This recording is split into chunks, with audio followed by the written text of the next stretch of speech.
People make time for everything and everyone else in their life, but they never make time for themselves. If you go up to someone who you know and say, like, would you like to catch up for coffee? Let's do coffee. They're like, oh, I can't this week, but I can next week. How about Thursday, 7 p.m.? Perfect. I'll see you at this place. When was the last time someone is willing to take time out of their life to spend time with themselves? So if I wanted to get to know you, and we've had one dinner, and we had a great conversation, we're spending time here. If I wanted to get to know you, I would have to spend time with you. We'd have to meet up for coffee, a glass of wine. If I really want to get to know you, maybe we meet up once a week. Every Friday night we go out for a glass of wine, we chat for a couple of hours. After a year, I'd get to know you really well, you'd get to know me really well. But it requires me spending time with you. So if you want to get to know yourself, you need to spend time with yourself. But in a way that you can inquire, right? So people say to me things like, oh, I walk my dog in the park, that's my time with myself. And you're like, no, it's not. That's you walking the dog. People go like, oh, I go for a jog, that's my alone time. No, that's you jogging, avoiding traffic, watching where you're stepping so you don't trip and fall over. Spending time with yourself is sitting down, closing your eyes, not interacting with the outside world, and actually going inside and having that conversation, the same conversation I would have with you and say like, hey Brian, so where did you grow up? You know, you said California, do you like to surf? No? Hate the water, love the water? Tell me, right?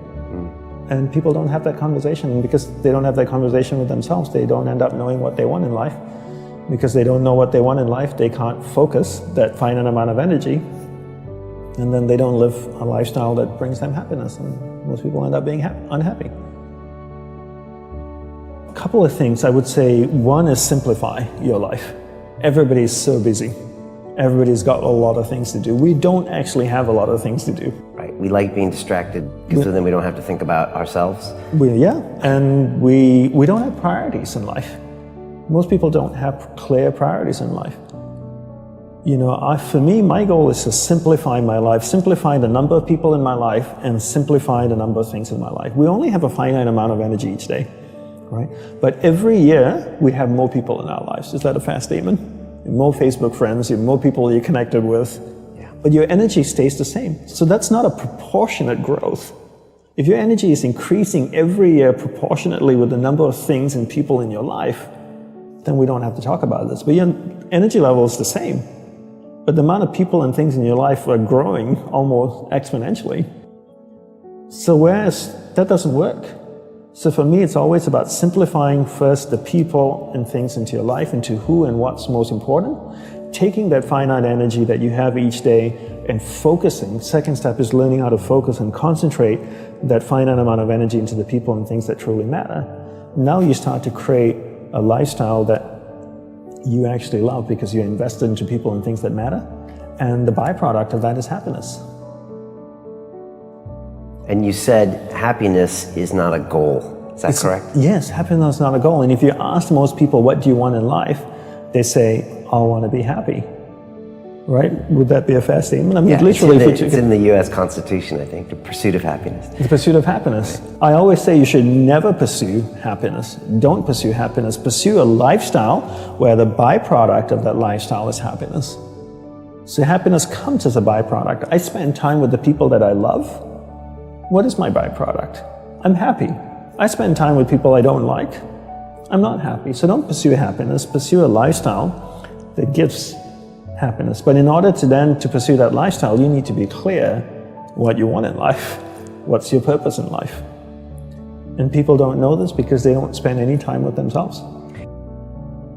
People think that the more you meditate, the better it is. So 20 minutes of meditation is not as great as 3 hours of meditation. And it's actually not how we work. For us, we believed in quality as opposed to quantity.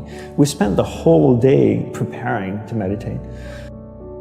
What comes before meditation? Concentration. Concentration comes before meditation. So you need to learn how to concentrate in order to meditate. And we believe that you can't meditate if you can't concentrate.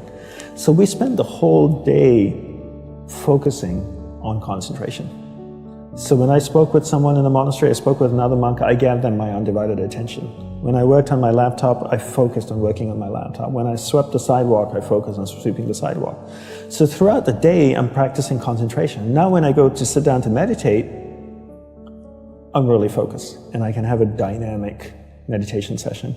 And I always use the simple analogy of, take Usain Bolt, for example, the sprinter, right? I don't know much about him except he won 3 gold medals, fastest man on earth from Jamaica. I can make an assumption, and tell me if I'm wrong, that his whole day is structured.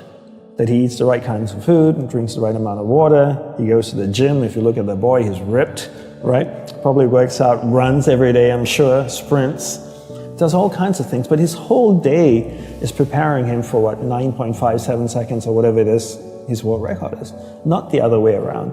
And people come up to me all the time, Brian, and they say, Dhandapani, I'm so stressed out, I've got so much happening in my life. Do you think if I meditate for 5 minutes in the morning, it'll help my whole day? I'm going like, well, what are you doing the remaining 23 hours and 55 minutes? That's what I want to know. Because if you try to meditate for 5 minutes in the morning and the rest of the day you just live a chaotic life, that's not, it's a good start, but it's not really helping you. It's like eating a carrot in the morning and then eating hamburgers and fries all day and hoping to have a healthy diet. You have to understand that your whole day, your lifestyle is what's going to support your meditation practice at the start, and then your meditation practice grows, and then it turns around and supports your lifestyle. But not the other way around. You don't create a meditation practice to support your lifestyle. You create a lifestyle first, meditation second.